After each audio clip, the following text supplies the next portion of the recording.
अरे होतस कुठं? केव्हाची शोधतीये मी तुला?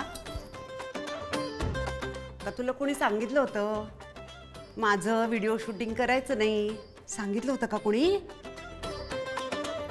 बोल ना, मान काय डोलवतोस? बोल, कोणीतरी सांगितलं असणार आहे. वंसा, तुम्ही बोला. बोलती. हां. मी मुलीची आत्या, सख्खी बरं का.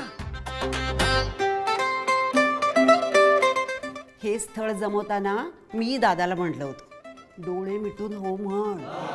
मुलगा किती राजबिंडा आहे, देखणा आहे, स्वभाव अगदी सुंदर, आणि घरचं भारी आहे सगळं.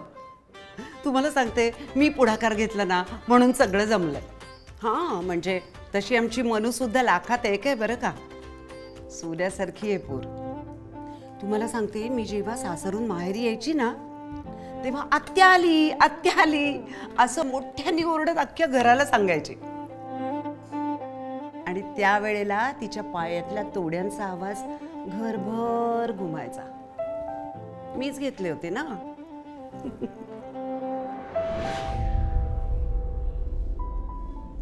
इवलीसची पोर केवढी मोठी झाली.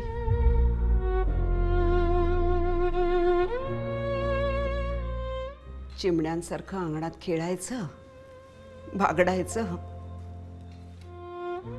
आपल्या वाट्याचे दाणे टिपायचे आणि आपल्या सगळ्या आठवणी अंगणात सांडून भुर्रकन उडून जायचं.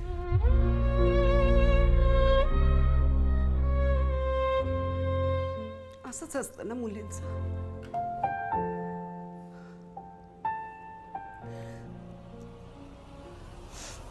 काय तुझ्याशी बोलत बसले मी. दादाने सांगितले बाहेर जायचंय. आवरलं नाही ना तो ओरडेल ना, तो मग गप्पा मारत बसतो.